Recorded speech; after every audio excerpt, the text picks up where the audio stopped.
Welcome back to the Scarlet Faithful podcast. And here on Friday, David Anderson returning. Thanks so much for being here to help preview the Scarlet White game on Saturday, April 27th at 3 p.m. at SHI Stadium. It's going to be streamed live on Big Ten Plus and aired at 8 p.m. on BTN. We'll touch on that. And then as well, wanted to start with a new commitment for Rutgers football, which they got on Friday morning. An in-state wide receiver. And I apologize if I butcher this, but I believe it's pronounced Sah'Nye Degraffenreight, a receiver from Atlantic City, 6 foot, ranked in the top 30 in New Jersey. 24/7 Sports has him 871st nationally, 138th wide receiver, 30th in the state. Had a legit offer list, which seems like a pretty big trend right now with the current 25 class. Greg Schiano getting guys that have a ton of Power 5, Power 4, whatever you want to call it, offers, including Georgia, Penn State, Michigan, South Carolina. Quite a bit. An impressive list there. David, I know you got a chance to watch this film a little bit. Any initial thoughts on the receiver that goes by the nickname Ice Cup? Well, that's a lot easier than trying to do what looks like if it was German to be Degraffenreidt. Like it looks like very difficult. I do think the announcers are going to have fun saying this name. In terms of his film, when you look back at it, Rutgers they've struggled to get and develop at the receiver position the guys who don't possess super elite speed or super elite size. I mean, when I'm thinking back to the last 25 years of Rutgers football, if we talk about offensive playmakers, the ones who are, the big five are Ray Rice, Brian Leonard, Leonte Carroo, Brandon Coleman, and Mohamed Sanu. And of those, only Carroo does not have, maybe you could say Rice, doesn't have like elite physical traits for his position. So when I look at this prospect and you look at his height and weight and you're kind of like, well, is he big enough? Is he fast enough? And when you watch the film, you can see why he has an offer list despite not having that, for example, elite size. He has incredible balance. So this allows him to, A, have a really, really quick first step. And also, if there's like a little bit of contact downfield, because one thing to remember with receivers is that like at running back, there's a lot of contact like really close to the line. But with receivers, a lot of the name of the game for the yards after the catch is if a guy just kind of gets a hand on you, can you disengage and get past them before the next guy comes? And the same thing is true to defeat press coverage. And so he seems to have a lot of body control and balance to kind of free himself, whether it be when he's running a route or with the ball in his hands to get those extra yards or to just get open. So I've been very impressed by that. And then really the first step is what gets me, because there's so many plays where it's a screen pass. And yeah, if he has a running start, great. I mean, most guys can succeed at that. But there are times in traffic where he just makes one step and then kind of runs to daylight. So I've been very impressed by it. And again, I'll be honest, going into watching the film, I was surprised based on his level of competition and his measurables that he was going to have that many offers. But definitely I can see why. It's always good to see Rutgers, land some potential offensive playmakers. Also, getting a recruit from South Jersey is always a plus as well. And just in terms of the class, we went into a little bit more detail last time, but they're now up to 6 commits for the 2025 class, 4 in-state commits, 2 from Florida, currently ranked number 35 nationally, which obviously, it's very early. But in terms of the talent they've added, this is the first receiver to the group, along with Ashenfelder, the quarterback, and Elijah, the offensive tackle. Talibi Kaba, the athlete, probably ends up on defensive side of the ball. We'll see. Rennick Doralis, the cornerback, and then Jayon Simon, who committed last week at along the defensive line. I think having to commit on the day before the spring game is always a positive. You're going to have a ton of visitors tomorrow. in the 25 and even 26 class. So to have a little bit more momentum going into it, I think is important.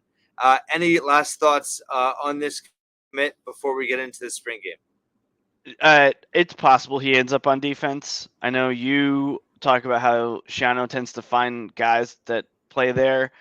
I would say his body type would probably make it less likely that he would be a corner or a safety because he doesn't have that long. Like I know he's measuring around 6'6", whether that's true or not, I'm not sure, but he seems to have that like that really dense body type like we're talking about with a Carew, where it's like he's kind of a tank. So that often plays better on offense than it does on defense, unless you're just like a heavy hitting linebacker.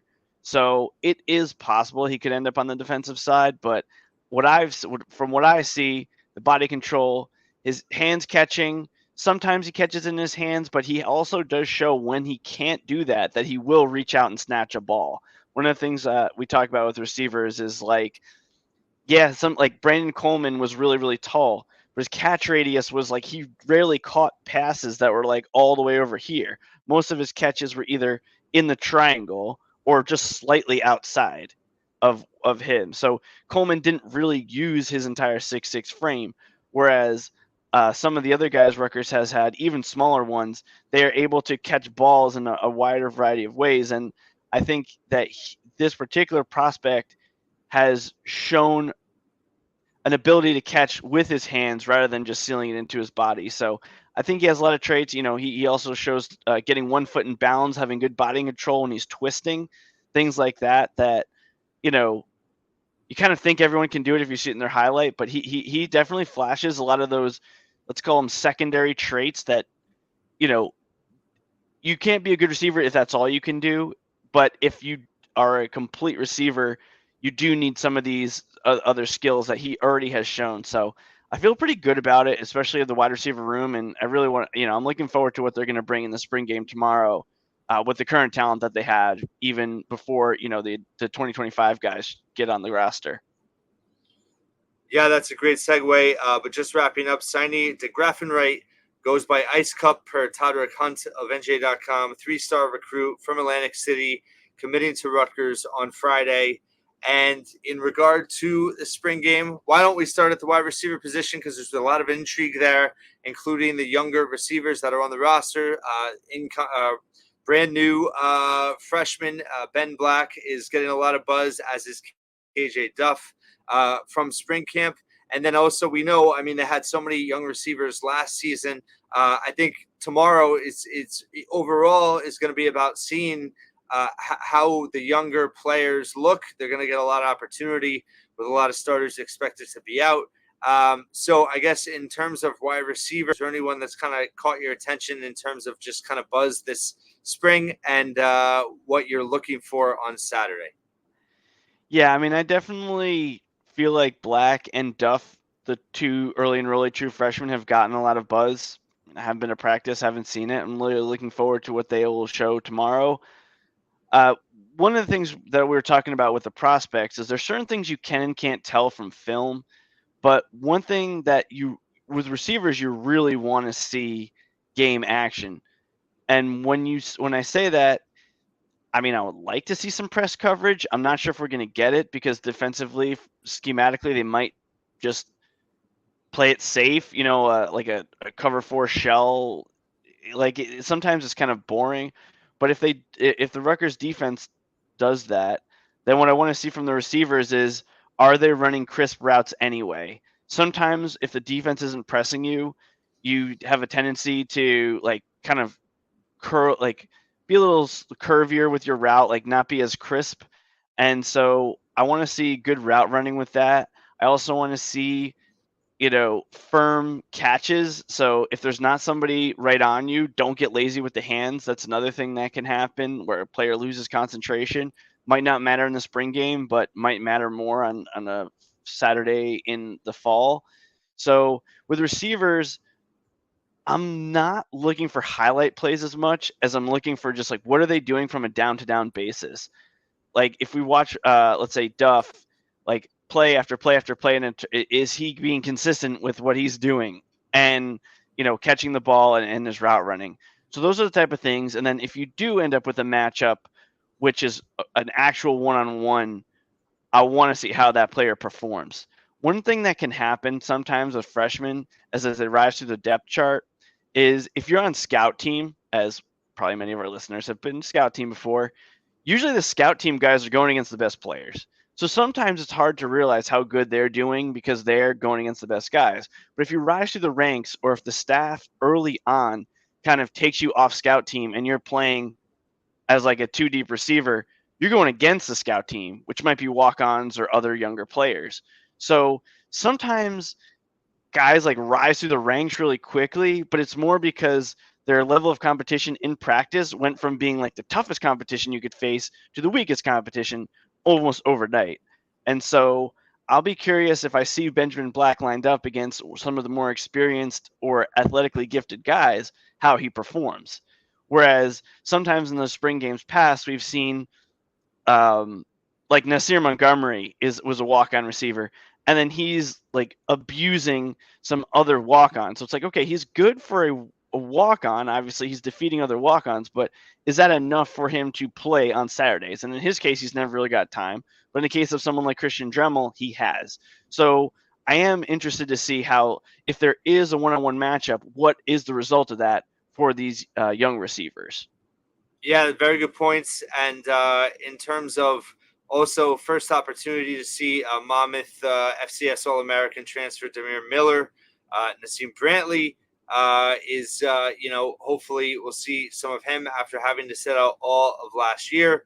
And in terms of, you bring up a good point about Dremel. Last year he won the Spring Award for Most Improved Offensive Player. So it'll be interesting to see where that award goes this year.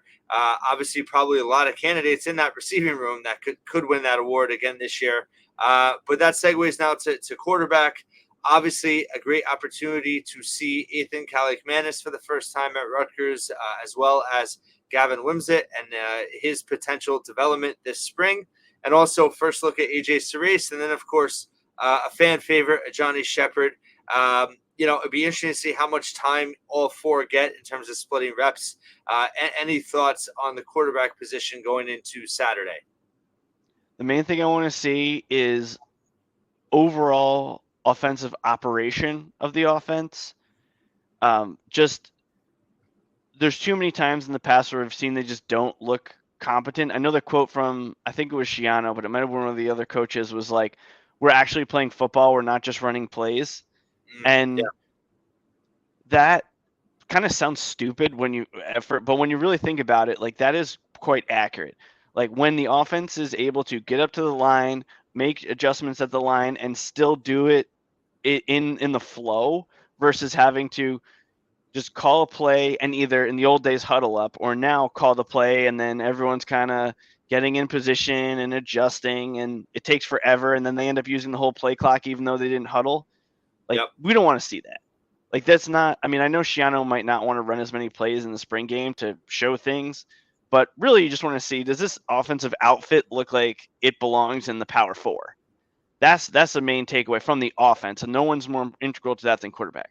Of the individual quarterbacks, one thing I want to see, and it kind of is a natural progression from what I was just talking about, is if a quarterback drops back and pass and it's 1st and 10 and their first read's open, do they throw it on time and throw the ball accurately? I know that in spring games past, this has been issues with weather a few times where we couldn't really tell, okay, was Gavin's inaccuracy because it was a wet ball, because of the actual wind direction? It was hard to tell.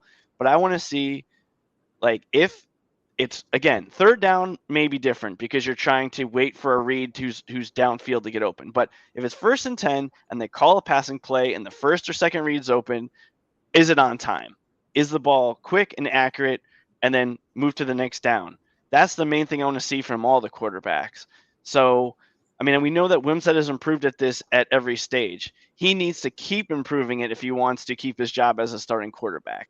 And then also, the second thing, of course, what everyone wants to see is now you're finally going to get a basic apples to apples comparison between Kaliakmanis and Wimsatt.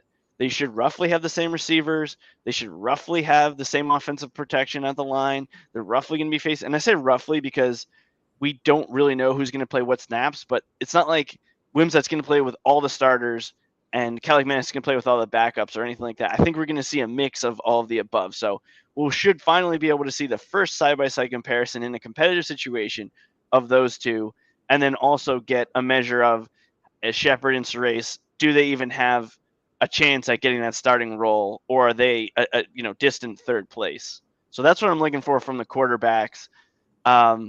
Interceptions, sometimes we can overblow that. Sometimes we can undervalue it.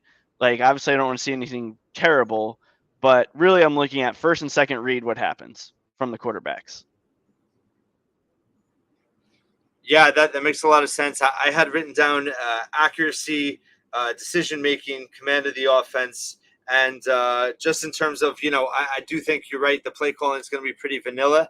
But I think also just in terms of, it's almost like for Kaliakmanis and for Wimsatt, he kind of set his own bar. If they can just show some consistency in making those short throws that are efficient plays, get you chunks of yardage, that would obviously be encouraging to see. Because I remember even last spring game, he referenced the weather, but he and Simon struggled with that a little bit last year. So in the spring game specifically, which was a little discouraging, and again, kind of reared its ugly head last season. So I think from an offensive perspective, long-term next season, just being able to be more efficient in making those easier plays, those shorter throws, and be more accurate in those situations is going to give the offense a big lift from anything else. Just in terms of, I guess, what are your thoughts on, is it almost like, do you think we know what Schiano's going to say about the quarterback battle regardless of what happens? Or do you think we'll actually, aside from what we see in our own eyes, how much do you think we'll learn from Schiano in the postgame in regard to what he's really thinking with the quarterback situation? I don't think we'll know much unless one of the guys just clearly shows out. Because, he's going to say this is just one data point, and that's correct. I mean, anyone can have a bad day. Anyone can have a good practice in the fall, and if it's a random Tuesday, that in October, that has no bearing on like the grand scheme. So yeah, I think it's one data point, but that data point may show you a lot of different things about where these guys are. So I don't think he'll say anything unless one guy just dominates, in which case you also can't just try to act dumb to that and say, well, we'll have to see. Like, if one guy's clearly better and it's so obvious, he's going to have to just at least compliment that player and say positive things about that player, who could be interpreted as saying negative things about somebody else. But he's at a point now, and this is one thing Chris Ash never understood, that you have to just acknowledge reality, and sometimes in a positive way. They're very good at acknowledging it in a negative way sometimes, but you have to acknowledge it if it's there. So, but unless that happens, no, I don't think we'll get much. But he's going to have to say something if, let's say it's Gavin. Let's say Gavin comes out, he throws 3 touchdowns, he's firing the ball over the place. Like, he's going to have to just acknowledge that he's made great strides and, did enough today that, if this was a game day on Saturday, he'd be the one playing or something like that. Even if it doesn't name a starter, he's going to have to say something about it. With running back, we know Kyle Monungai will not play. What can Sam Brown do to give confidence that he is on his way back up from the injury previously suffered? He started around into form a little bit at the end of last season after struggling for a good part of the year. What do you want to see from him to kind of give confidence that, hey, he really can be an impact back and a compliment to Monungai next season? I just want to see those runs that he has, especially off tackle, where he's able to just create angles to at least get 3 yards. So what I mean by that is, like, we talk about a lot of times running backs falling forward, but what makes Brown unique is that he can kind of put himself in a leverage situation where a defensive back can't square him up. And because of that, that's how he gets those extra yards. But Nungai is more of like a in between the tackles. He uses his body to contort and twist and kind of fall forward. But with Brown, he kind of gives himself this like angle to just like adjust his body. That's really the type of thing that I want to see from him. And just a little bit of giddy up, and as soon as we see it, get him out of there. Like, he doesn't need a heavy workload. Yep. Yeah, I guess the only other And thing would be if he is, if and again, I know I'm kind of talking about the scout team a lot, but if a scout team guy meets him at the line, I want to see him run the guy over. And I know that, I'm not saying that to be mean, but like, that's what I want to see from him in a few carries. Like, if it's a player who has the complete physical advantage of, will he just run past the person or run around them? Like, run through him or run around him. Like, that's fine. And as a former scout team player myself, like, I don't mind it. Like, I want the guy to bring his best. So it's not like a rude thing. Right, makes total sense. And then just in terms of the rest of the offense, and I guess the line play in general, offensive line, defensive line. I mean, how I find in the spring game too, it's so many different players getting rotated, and it is hard to kind of decipher how the units actually did, because there is so much shuffling. I guess, how are you looking to evaluate line play and anything else offensively that might jump out in terms of what you're looking for? Yeah, I mean, it's hard to look at things like chemistry when guys are rotating a lot. If you see a couple players who may end up next to each other, it's good to just note if they have chemistry. That's a positive, but I wouldn't necessarily look at it as a negative. Where I'm really looking for negatives is if individual guys who should be, stout players are not holding their own in their one-on-ones. Because if you're an offensive guard and you got a one-on-one with a guy, chemistry might help if there's like a blitz or something. But if it's just a straight up one-on-one matchup, like, you got to win that matchup.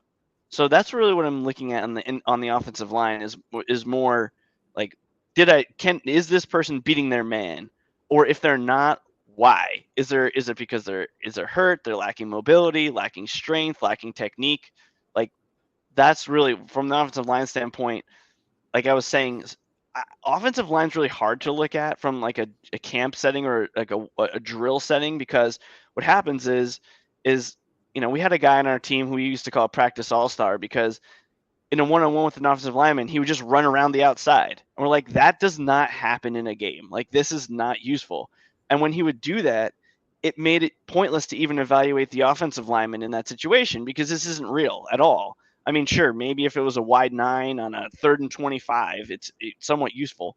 But like, in that case, you can only go in one direction, whereas this guy in practice would just basically run around the outside. It's pointless. But like, in an actual scrimmage, this is a good time to see the one-on-one, what's going on with whether a guy's holding up or not, especially at the offensive line, especially in the interior.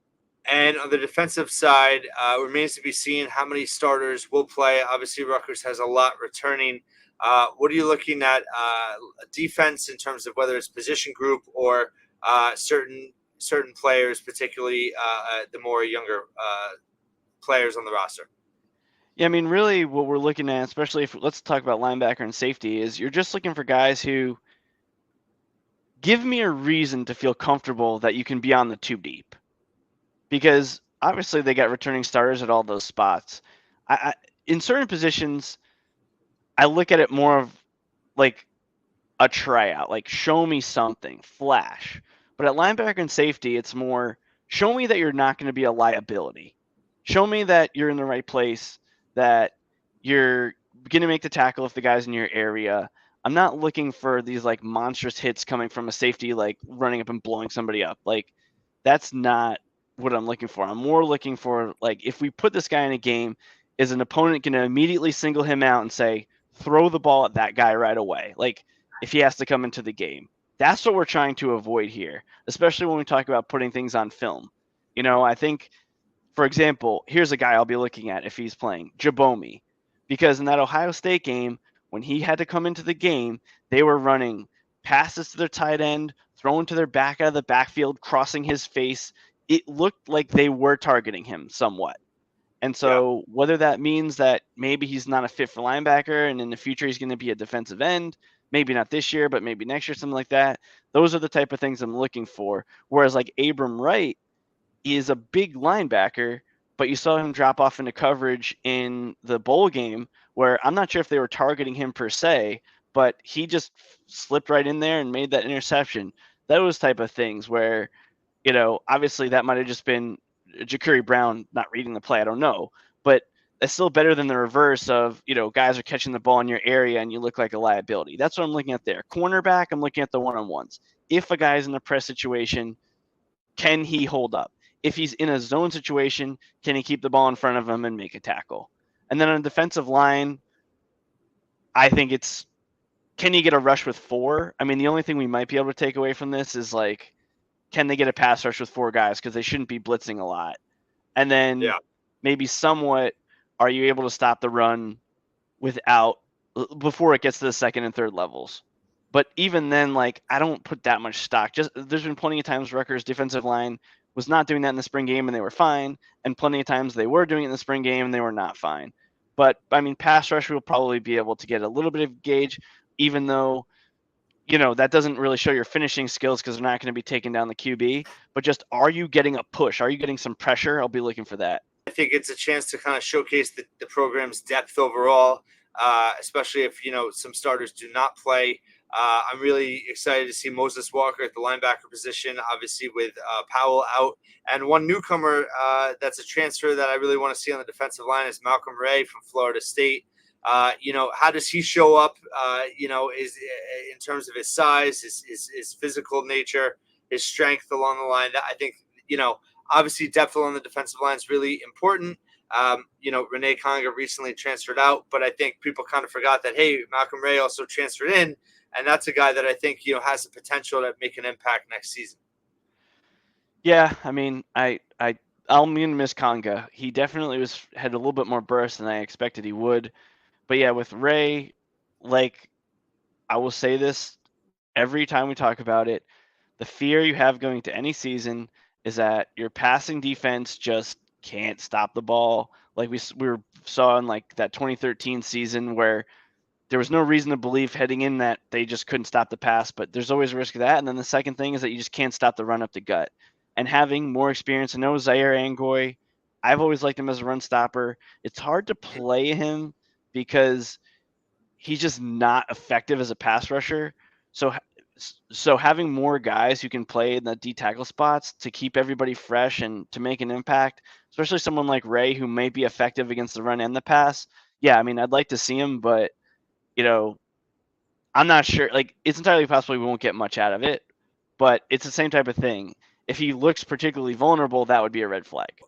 Special teams, we don't know who the punter is going to be, so that is something to watch for. But overall, any other last thoughts just in terms of what you're looking for on Saturday with the Scarlet White scrimmage to end spring camp? No, not too much. I mean, I don't think we'll see much on special teams, but I think hopefully it'll just be a fun time and we'll just get some positives to take out of it. I'm not expecting much. Yeah, I do think one thing I always like to notice is just physically, how does the team look? Do they look a little bit bigger? Do they, especially at the key positions along the line and everything with their off-season conditioning workouts? That'll be something to look for. But again, 3 p.m. on BTN Plus, and the game will air on BTN on TV at 8 p.m. And we'll have a somewhat of a takeaways podcast next week. I'll probably do a kind of a quicker, briefer reaction at some point Saturday night. But wanted to end it with any thoughts on Max Melton going into now day 2 of the NFL Draft. ESPN has him projected to go in the second round today. Anywhere, a bunch of different sites online, second round, third round. But looking at ESPN's best available today, they have him in the top 23, I think, maybe number 21 left in terms of best available. Any thoughts on when Melton goes and just in terms of what you think he can do? A lot of mixed messages from round 1 last night. I mean, so many offensive players went that you got to feel like defensively, those guys may have to wait a little bit. But on the flip side, because of that, the value of premium positions, pass rusher, corner, is higher.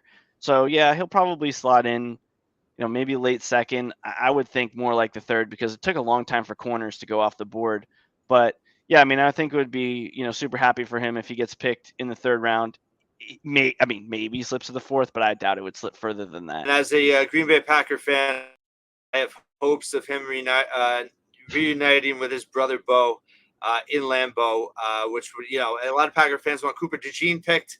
They are picking 41st tonight, 40th to 41st. So DeJean slipped to the second round, so maybe he'll be the pick there. But if they pass on him and they don't take Melton that early, maybe they will look to jump in and either trade up in the second round or get him in the early third. Any last thoughts on football before we say goodbye on this latest episode?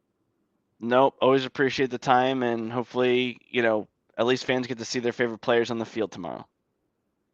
Yeah, and for those going to the game, the weather should be pretty good, and they will have some type of boardwalk set up on the field, so kids should have fun as well. And then Knights of the Raritan is hosting an autograph session with the team after the game on the field as well. We'll be back with more analysis next week, and I'll have some type of recap after Saturday's Scarlet White game. David, thanks so much for being back, and thank you for listening and watching once again here at the Scarlet Faithful Podcast.